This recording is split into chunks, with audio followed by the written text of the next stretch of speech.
नमस्कार, मैं रहबर सी बारी। मिडिल ईस्ट की खबरों के साथ एक बार फिर से मैं आपके सामने हाजिर हूँ।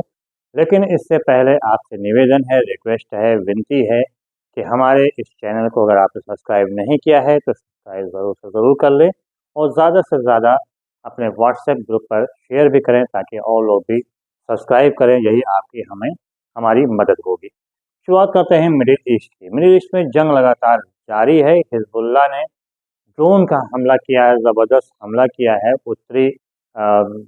उत्तरी इज़राइल पर हमला किया है और वहाँ पर लगभग 6 लोगों के घायल होने या मारे जाने की सूचना सामने आ रही है। हालांकि आपको मालूम ही है कि इज़राइल कभी भी अपने सैनिकों के घायल होने या मरने की संख्या के बारे में कोई जानकारी नहीं देता है।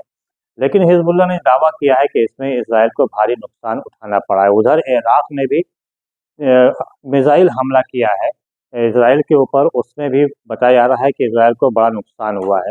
बात किया जाए हूथी की तो हूथी ने सीरिया में अमेरिकी बेस पर हमला किया है और ये बताया जाए सूत्रों के साथ ये बात सामने आ रही है कि सीरिया में अमेरिका बेस को काफ़ी ज़्यादा नुकसान हुआ है। बीते दिनों ही इज़राइल ने सीरिया पे में हमला भी किया था, जहाँ पे हूथी ठिकाने वहाँ पर बमबारी भी किया था।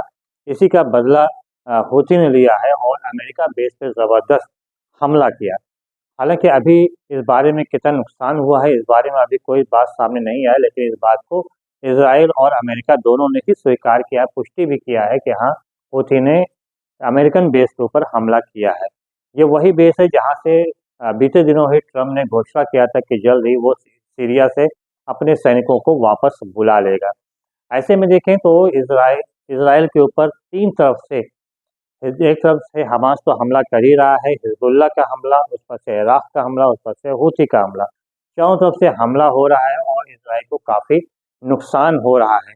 और यही वजह है कि हिजबुल्लाह के जो ईरानी ड्रोन है, उसने इतनी दहशत फैला दिया है इजराइल में कि नेतन्याहू जो कि वहाँ का प्रधानमंत्री है, वो छुप गया है, वो बंकर में छुप गया है, बंकर के अंदर चला गया है।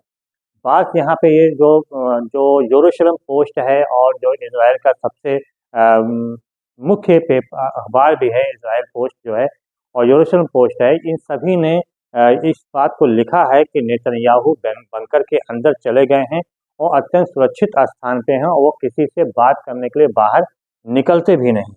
यहाँ तक कि जितने भी मीटिंग कर रहे हैं वो भी बंकर के अंदर ही कर रहे हैं। इससे आप खुद ही अंदाज़ा लगा लीजिए कि नेतन्याहू ईरानी ड्रोन से कितना डरा हुआ है, कितना सहमा हुआ है। ये ड्रोन तो अभी हिजबुल्लाह की तरफ से छोड़ा जा रहा है, ईरान की तरफ से ये ड्रोन नहीं छोड़ा जा रहा। वहीं जैसा कि आपको पता ही है कि इज़राइल के पास सिर्फ बेगुनाहों को मारने के अलावा और कुछ नहीं है। वो लगातार गाज़ा और लेबनान के जो नागरिक हैं उनके ऊपर बमबारी कर रहा है और बहाना बना रहा है कि जो हिजबुल्लाह के लड़ाके हैं या हमास के लड़ाके हैं वो ह्यूमन शील्ड का काम कर रहे हैं। इसको यही बहाना बना के वो लगातार हमला कर रहा है और पूरी दुनिया आँख मूंदे हुए बैठी भी हुई है और किसी बोलने की कोई हिम्मत नहीं कर रहा है।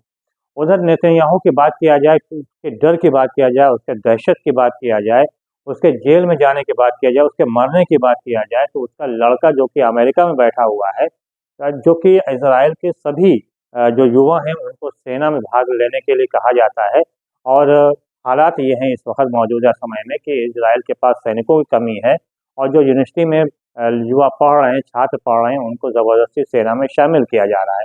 यहाँ तक कि शिक्षकों को भी सेना में शामिल किया जा रहा है, ज़बरदस्ती किया जा रहा है। इसके बाद भी उसका लड़का अमेरिका में बैठा हुआ है और वहाँ पे बैठा ट्वीट कर रहा है और उस ट्वीट में लिख रहा है कि जो इज़राइल की सुरक्षा एजेंसी है वही नेतन्याहू के खिलाफ हो गई है और नेतन्याहू को पद से हटाना चाहती है। अब आप खुद अंदाज़ा लगा लीजिए कि इस वक्त इज़राइल के हालात कितने ख़राब हो चुके हैं। नेतन्याहू सिर्फ अपने को बचाने के लिए जंग में झोंके हुए, जबकि इज़राइल की जो अर्थव्यवस्था है वो पूरी तरह से चरमरा चुकी है, समाप्त हो चुकी है। वहाँ के जो फाइनेंस मिनिस्टर हैं उन्होंने भी कह दिया है कि इज़राइल को काफ़ी नुकसान हो रहा है, उसकी अर्थव्यवस्था को काफ़ी नुकसान हो रहा है और जिस अगर यही जंग अगर और आगे बढ़ती है, 1 महीना 2 महीना भी आगे बढ़ती है और इसी तरह से जंग होती है, तो इज़राइल पूरी तरह से ख़त्म हो जाएगा, उसकी अर्थव्यवस्था पूरी तरह से समाप्त हो जाएगी। लेकिन इसके बाद भी नेतन्याहू जंग लगातार लड़ रहा है, जंग लगातार कर भी रहा है और कहीं से भी सीज़ फायर होने की संभावना भी नज़र नहीं आ रही। उसकी सबसे बड़ी वजह है कि नेतन्याहू को कोर्ट में हाजिर होना है और नेतन्याहू ये बहाना बना के बैठा हुआ है कि अभी चूंकि लेबनान से जंग चल रही है इसलिए वो कोर्ट में पेश नहीं हो सकता है। ऐसे में जिस दिन भी जंग बंद हो जाएगी सीधे चला जाएगा जेल। इसके और सिर्फ यही नहीं जाएगा, इसके कई करीबी मंत्री भी जो है इसका साथ देते हैं, हर तरह के भ्रष्टाचार में साथ दे रहे हैं, वो भी सब जेल में जाएंगे।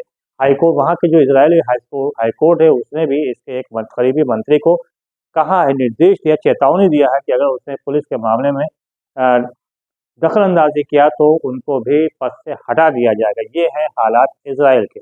बात किया जाए अगर ट्रंप की, तो ट्रंप के अभी तक उसकी नीति ही समझ में किसी को नहीं आ सकी। यहाँ तक कि पूरा यूरोप भी ट्रंप की नीति से डरा हुआ है, सहमा हुआ है कि आखिर ट्रंप करना चाहता क्या है। एक तरफ कह रहा है कि वो 2 ऐसे मंत्री जो इजराइल के अत्यंत करीबी हैं उनको अपने मंत्रिमंडल में शामिल नहीं करेगा, तो वहीं एक लेडी मंत्री है जिसको लेडी नेता है जिनको यूएन में भेजने की तैयारी कर रहा है। तो उसकी ये दोहरी नीति जो है कहीं से किसी को हजम नहीं हो रही है। बात किया जाए अगर जो सबसे बड़ी एक और भी खबर सामने आ रही है वो ये है कि ईरान और सऊदी अरब में काफ़ी कुछ पक रहा है, क्योंकि बीते दिनों ही जहाँ पे विदेश मंत्रियों की आपस में मुलाकात हुई थी वहीं जो सऊदी अरब के प्रिंस हैं उन्होंने भी बात किया, ईरानी उपराष्ट्रपति से बात किया। उपराष्ट्रपति वहाँ के गए भी हैं, सऊदी अरब गए हुए हैं, जहाँ पर मौजूदा समय में जो अरब कंट्रीज़ हैं और जो मुस्लिम देश हैं उनकी बैठक चल रही है। उसमें ये फैसला होना है कि इजराइल के ऊपर किस प्रकार से दबाव डाला जाए और फ़िलिस्तीन को आज़ाद फ़िलिस्तीन घोषित किया जाए।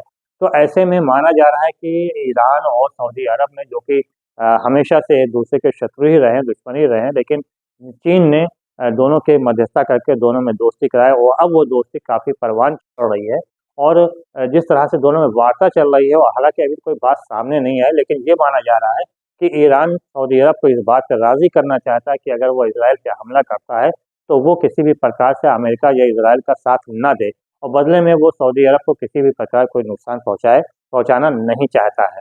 ये बात चल रही हो, अगर ऐसा होता है तो इससे इजराइल और अमेरिका को काफ़ी बड़ा झटका लग सकता है। उधर झटका कतर ने भी दिया है, क्योंकि अभी 2 दिन पहले ही ये बात इजराइल पोस्ट में ही, यरूशलेम पोस्ट में ही सामने आया था कि कतर ने हमास के जो दफ्तर हैं, वहाँ के जो हमास के नेता हैं उनको बाहर निकालने का निर्देश जारी किया। हालांकि कतर ने ये बात से सीधे तौर पर इनकार किया कि उसने किसी भी हमास के नेता को बाहर जाने के लिए नहीं कहा है, ना ही उनके दफ्तर को बंद ही कर रहा है। ऐसे में कतर ने भी अमेरिका और इजराइल को झटका दिया है, जो कि कहा जाता है कि कतर के ऊपर ज़्यादातर जोर जो होता है वो अमेरिका का ही होता है। लेकिन अब अमेरिका और इजराइल दोनों ही लगभग अलग-थलग पड़ते हुए चले जा रहे हैं। अब देखना ये होगा कि आगामी 1-2 दिनों में अभी और क्या होने वाला है। इजराइल और जो लेबनान का युद्ध है वो तो चलेगा ही और रुकने वाला भी नहीं है। हम फिर से अपडेट होंगे आपके सामने। फिलहाल तहबा सिवारी को दीजिए इजाज़त। बहुत-बहुत धन्यवाद। जय हिंद।